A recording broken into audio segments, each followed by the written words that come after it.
Morning guys, so I think it's time that I do a house tour. I did do a house tour way back when I started the YouTube channel. Well, not way back, it's only been like 2 months since I started the YouTube channel. But I did a house tour and it was only maybe 2 or 3 minutes long. It was just a bit of a brief thing where I was checking out how to use the camera, and yeah, it wasn't that good. So I'm going to do a proper house tour, a land tour, a property tour, just to show you guys you know, how we built things, why we built things the way that we did, where we put things, how we get water, all that sort of stuff. So I'll start down here. I'm just on the driveway at the moment. All this here, this was just jungle when we arrived here. We had to clear it all down because it's the only place that we could put a driveway up to this opening that we had up here. It was quite hilly. I think I don't know what the gradient was, but at one end we had to excavate out, I think it was about 2 meters on the back of the house. We had to excavate out 2 meters, flatten it out because we needed a flat spot to put the house. But we've just got these little clear areas here. I usually park the van in here just to get some shade, because obviously if I leave it up near the house in the sun, it just gets really hot. So we go down to the van and it's absolute scorcher. This is where I park the buggy. So for context, that's our driveway. This is the buggy. This is the van. But where's the van, you may ask? Well, it's been raining for the last few months, or the last few weeks, and I couldn't get the van up here, so it's actually stuck down the bottom. I don't think you can see it, but it's stuck down the bottom. I couldn't get up here, so there's no little van parked in here today. Now we're just going to do a bit of a walk up to the house. So this was all hilly. I wouldn't say hilly, but it had a decent slope on it, and it was just a big clear opening. All the locals, I'm guessing over the last sort of decade or so, all the locals, they brought their carabao and their cows and stuff up here. It was like a grazing paddock, so there was heaps of poo and that sort of crap, and there was no trees. For some reason it just wouldn't grow, and I was asking Uncle Neo, why is there no trees up here? There's trees like literally everywhere, so why is there no trees? And I'm guessing it's because the carabao were pretty much eating everything, so it was completely bare. So what we've got over here is, this is all fruit trees that we've planted. So we've got I think mangosteen, and I don't know, you'll have to ask Mary what the other ones are, but we've done all the planting, all these banana trees, all of these nice little red trees. As you can see, it's growing reasonably well. We planted most of these trees I think last rainy season, so probably September, November last year. I think, I can't really remember. But these banana trees, they grow really quickly, and they're good. They give ample shading. So anyway, this is our daughter's room, Lorraine's little room. It looks really small, but what I've done on the inside, I'm not going to take you in there because she's a teenager. It's her private space, so I'm not going to intrude on that. But up at about this height, just above the window, there's actually a loft. It doesn't look, if you actually look at it, it doesn't look like you could fit a loft up there, but believe me, the door height is 2.1 meters, so just above the door you've got about another 1.8 meters. So there's a loft up there with her bed, and down underneath, you know, underneath everything, it's like a study area, so it's got like a nice table, computer, that sort of thing. We've got our little security camera here which tracks everybody and watches everybody. So we've done all this planting since we've been here. This was just completely bare. There was nothing here. We've got this path. I had to calculate the width of the path and the angle around the corner, because I actually drive my motorcycles around here. We've got the motorcycle sheds.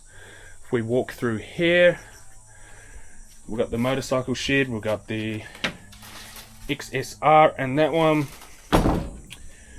We've got the PG1 over here. You might be wondering what this room is. This is actually the CR. So CR in Philippines is the bathroom, the toilet. I'm not going to take you in there either because it's not finished. It's just got a toilet and a drain hole and a shower. Eventually we'll get it done. I need some tiles on the floor.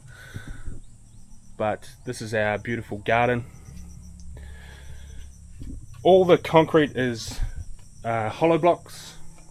So basically concrete blocks. This is the CR in here. As you can see, our front door, and then we go to the CR.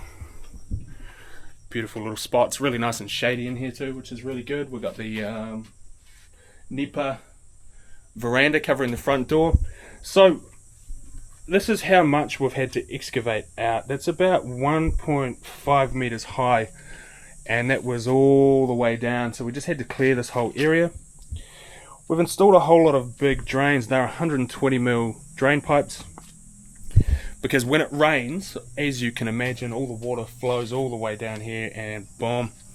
And when it rains here, like it really rains, if you haven't been to the Philippines or a tropical country, you probably don't understand what the rain is like. It's intense. I've never experienced anything like it. But this is our little 600 litre water tank that we've got connected up to the downspout, and we use that water for washing ourselves. We've got a battery powered shower at the moment, and you stick the little pump thing in the water container, and yeah, turn it on and have a shower. This is our terrace, which I'll show you guys very soon what it's like in there. We'll just go for a walk down to my jungle hut. Beautiful area, awesome garden. These plants here are called birds of paradise, and all the plants that we've got here we've actually got from other parts of our property. We have 2.8 hectares down here, so we've just managed to just walk around and find them. They've been in the jungle and the gardens and in random places. It's the view of our house from the walk down to the cabin. I think down here eventually on the pathway I need to put maybe some concrete steps or something, because when it's raining it's actually really, really bad. This is a hut. I built this just for a relaxing spot. I just wanted somewhere down in the jungle that I could just chill out, lay in the hammock and just relax. So it's just a cool little spot. You just lie in the hammock here and watch some Netflix, or I don't know, scroll through YouTube or do some trading or something. But this is all made out of nipa. So all of the trees and all of the wood that we built this out of, it's all sourced from our land. So we just chopped it down. You know, there's trees everywhere, as you can see. So a lot of the things that we do here, we just chop the trees down that we've got, because timber out here in the jungle, it's actually really hard to get. Let's go for a walk back up to the house. So as we walk back up to the house, you can see our lovely terrace. As I said before, we had to excavate everything out, so we had to put multiple retaining walls in. There's a retaining wall here, which you can't really see. It's about 1.5 meters high. We have another smaller one down here. If anybody's wondering where your sewage and stuff goes from the bathroom, well, we've got the CR up there, which you can just see, and then we've got all sorts of underground sewage pipes running down, and we've got this enormous 9 meter, I think 10 meter deep septic tank, which is handy to have. Obviously, you got to put your stuff somewhere, right? This is our view from just walking around. So all of the timber that we built the house out of, it's all mahogany and it's all milled locally. We don't have the advantage like we did in New Zealand to go to like a big hardware shop like Bunnings or Mitre 10 or that sort of thing. The closest one that we've got is about 2.5 hours away down in Tugbilaran, and they do have timber, but obviously it's very expensive to get it here. So none of the timber is treated. So it's not treated for insects, it's not treated for rot, which could be a bit of a problem if you don't maintain it. So what we've done is on the outside of the house, we have put 4 coats of waterproof paint. But before we put the waterproof paint on it, we put selignum, and selignum's like a termite treatment and prevents all sort of wood-boring insects from eating your stuff, because obviously they hate the taste of it. And the terrace, instead of putting selignum or anything down, we've just varnished it. We've put, I think the floor now over the last year has got maybe 6 coats of varnish on it. All underneath is got selenium on all the timber that's underneath. We've built the house on 400 by 400 millimeter piles, concrete piles. I wanted it raised up because when it rains here, as I said before, like it really rains. It's absolutely crazy, and I wanted to prevent any type of flooding. This is our terrace. So we've got mahogany flooring. That's all varnished. As I said before, it's got about 6 coats on it. We've got our lovely bamboo furniture out here.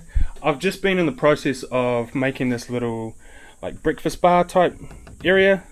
So I'm waiting for the bar stools to turn up, but eventually we're going to be able to sit out here and have a look at our amazing view while having breakfast. We just had all of these trees chopped down. They were blocking our view, so we got some of the locals to chop all the trees down for us because we needed our view, obviously. But we have a nipa veranda going all the way around. That prevents the rain from getting on the timber, because as I said before, the timber, it's not treated for rain or anything like that. It's not like New Zealand where it's H3 or H4 or H5 chemically treated to prevent rot and insects. Right, let's go for a tour of the house. Oh, actually, first I'll show you what I've done here. I designed the terrace with all of these angular braces, so in any sort of lateral movement in an earthquake, it's going to put pressure on the external parts of the house, and hopefully that's going to prevent the little cabin from falling down. But being from Christchurch, I know what earthquakes are like. It doesn't really matter if it's a big earthquake, your house is coming down. Let's go for a look inside. So this is the inside of our house. Mary and I sleep up here. We don't have a bedroom. This is our loft up here. We don't really need a bedroom at the moment because Lorraine is going to be leaving home when she turns, say, 20, so another 4 or 5 years, and then obviously we'll take over her room, and by that time we'll probably be so old that we won't be able to get up to the loft. Our legs probably won't work properly. This is my workstation where I do whatever I need to do to maintain my lifestyle here in the Philippines. This is our enormous couch that we have, coffee table that I just built. We put the plywood on the ceiling just to prevent the heat from transferring through the colour steel straight through to the house. So I decided to put the plywood on the ceiling, so there's about a 45 to 55 millimeter gap between the plywood and the colour steel, and when the wind blows, it actually blows a lot of the hot air from end to end just straight out of the house. So it's, I'm not going to say it's cool in here, obviously it's the Philippines and it's incredibly hot, but I think it's much cooler than what it would be if it was just exposed or if I had a drop down ceiling. But if we get really hot, we have this enormous air cooler that we've got here. You just put a little bit of water in there and it sort of acts like an air conditioner. It's nowhere near as good as an air conditioner, but hey, roll with the punches, right? That's a beautiful ladder going up to the loft. I'm not going to take you up there because it's not that interesting, it's just a bed. But yeah, we've got these, once again, like outside on the terrace, we've got these structural beams coming through. I chose to go for authentic logs that I could find just to, I don't know, give it a really cool feel and a really cool look. We haven't finished inside yet. We want these types of planks all on the walls, but I'll get around to it one day. I don't know when, but eventually. We don't have much. We're living like a bit of a humble lifestyle. When we came from New Zealand, we had so many possessions and so many things, and like when we came here, we decided we just weren't going to do it anymore. So we're living very minimally. We've got, as you can see, we don't even have a kitchen inside. We've got a tiny little fridge. You can't fit much in that. We've got a beautiful cabinet. So we do have some nice things, but we wanted to live a little bit differently to the way that we were in New Zealand. It's one of the biggest reasons that we came over here. And yeah, just live that nice humble lifestyle. So if anybody's been to the Philippines before, obviously you've experienced what they call brownouts, which I don't know why they call them brownouts, but they're just a blackout, right? Electricity cut out. I don't want to not have electricity because I can't really live without a fan. So I bought a little solar system, and you're probably wondering what I'm supposed to do, how does it work, da da da. So let's give you a little bit of an explanation. I have what they call an EcoFlow Pro River 2, and it's just this little solar system. It's connected up to a solar panel up on the terrace roof, 200 watt solar panel, so it's not huge or anything like that, but it can power the house for, I think it's about 16 hours standalone without any input charging. And it's actually a really cool system. Highly recommend them just for like small uses. So what you do is you get this wire here. Any electrician will tell you that it's a very dodgy looking wire. As you can see, it's got two male ends on it. So what you do is you stick one of the male ends and the outlet in here, and then you stick the other male end into a socket in the house. Once you turn the electricity off, so you have to turn the electricity off at the mains just in case it comes back on halfway through putting this into the wall. And what it does is it actually reverse feeds the whole house. So it's a pretty cool little thing. It keeps us going, as I say, it keeps us going for maybe 16 hours if you're lucky. That's with no sunlight. So if it's absolutely pouring down outside, it's going to give us 16 hours with the fan, the fridge, maybe the TV, a speaker, that sort of thing. It's a pretty cool little system. Highly recommend getting one. Right, I've showed you guys around the house. Now we're going to go out to our kitchen. You're probably, as I say, wondering where our kitchen is. Well, it's not in the house, it's outside. We don't need an indoor kitchen because it's so hot here all the time. So we have this outdoor kitchen. We have this little bridge that we walk across. As you can see, it's the same height as the house, so it's about 400 millimeters off the floor, off the ground, sorry. We have our water tank, once again connected to the downspouts. That has any water that we need for washing the bench top, I don't know, washing things. It's good to collect as much water as possible. Like I explained before, we've got drains everywhere. We have another big drain down here. We have another one under here which you cannot see. We have another one around the corner. You can see all the water and the mold on the concrete because it's just been notoriously raining. This is the first time that we haven't had any rain for maybe a couple of weeks, so that's why I decided to get out and do something because I've been pretty bored. There's our little dog. Hey Luna! Huh? One of the local dogs came up here and decided she was going to have puppies here, and we decided we were going to adopt two of them. So they live here now and we feed them. Anyway, so this is our kitchen. It's outdoor. It's got a nipa roof exactly like the hut. Love the look of the nipa roof, and a huge advantage to the nipa roof is it doesn't transfer the heat because obviously it's an organic material. It doesn't transfer the heat through. So the kitchen is actually a really pleasant place to be on a super hot day, which Mary obviously appreciates.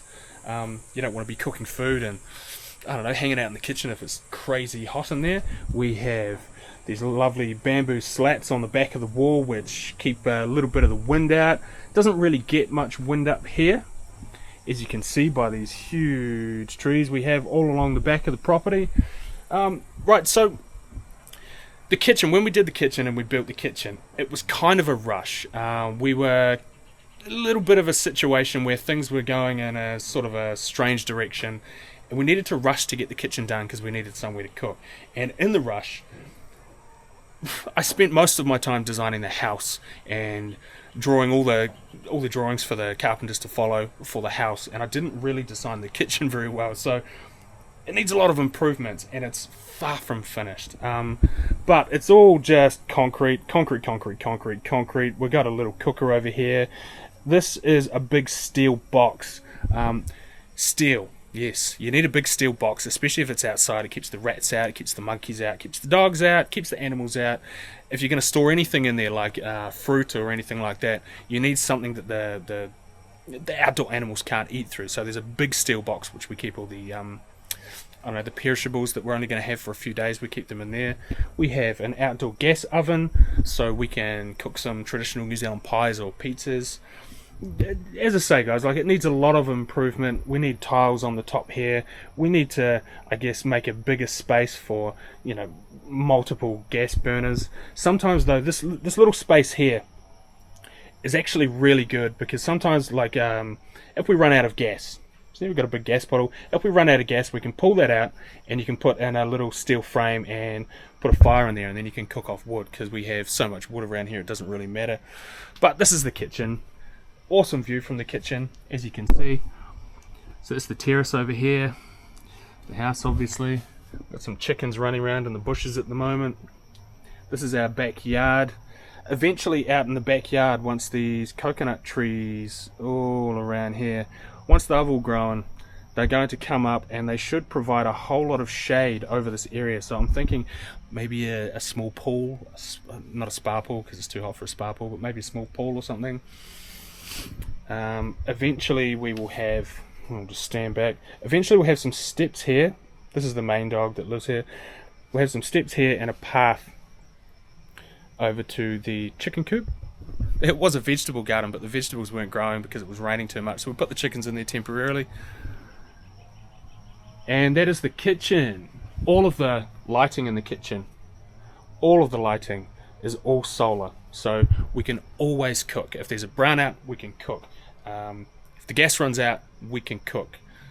If the electricity's out, we can see. It's, yeah, run everything off solar. You may as well. They're cheap as chips, you might as well get them. And that is the kitchen. I'll take you out to the backyard now. So this is the kitchen I was just in, guys. As you can see, we've got a cool little bridge that takes us over from the house into the kitchen. Just a really cool, authentic little outdoor kitchen. We don't need, for people who haven't been to the Philippines, we don't need an indoor kitchen. It's so hot here. It's pretty sheltered from the wind, so that doesn't really matter either. As you can see, like, it's pretty cool little place. It looks bigger on the inside than what it looks on the outside. It looks really small. Anyway, this is our backyard. These are the coconut trees that I've planted in a nice little, I wouldn't say it's a rectangle, it's a funny looking rectangle, but you know, planted in a nice orderly fashion. And then here in the middle of it we'll put I don't know, pool or another hut or something, maybe a red horse hut. You love that.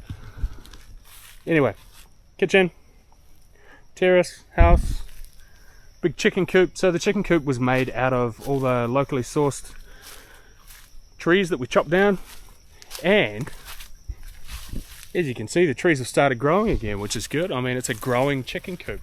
This is the back of our house over here. This is the back of the kitchen. These are all the plants that we've planted. So we've done all of this planting, guys. Like this, all of it has been done by us. This was all just bare land when we got here. And we do provide work every now and then to some of the locals so they can come and chop the grass down, shorten it, make it look a little bit more tidy. We've planted all this big row of mahogany trees here to, I guess, give us a bit more of a windbreak. And this is the back section of the property. This is the little loft window up the top where Mary and I sleep. Another security camera just to monitor the dogs and what they're eating. This is the hill that I'm standing on. Obviously the house, as you can see, is on big piles. But yeah, can't wait for all these trees to be grown, all the coconut trees. I think out here, once all these banana trees and everything's grown, this is just going to look amazing. I'm going to love it.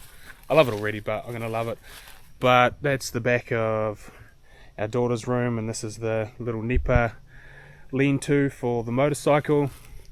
We just recently planted this hedge all the way down here, so if you guys are looking at it going, oh, the hedge is dead, well, it's because we just planted it. Thank you very much. And we're walking back over to where we started. This, I asked Mary before what the fruit trees are. So there's mangosteen, there's rambutan, there's some mango trees, there's some calamansi. I don't know if you guys know what calamansi is. It's like it's almost a cross between a lime and a lemon, but it's only about this big, like tiny little things. But they taste amazing, and they're really good in stir fries and juices and that sort of stuff. But yeah, so that's our house. This is obviously completely surrounded by forest. It's all mahogany forest. You can't see our house from anywhere. You actually have to come up the driveway to even know that there's a house up here, which is really good. Obviously the locals know it's here, but nobody else knows it's here. But when I get a drone, I'll do a drone shot of the whole property, and I'll show you guys exactly what it looks like, and I'll show you the extent to how far down our land goes. But thanks for watching. Welcome to the Philippines.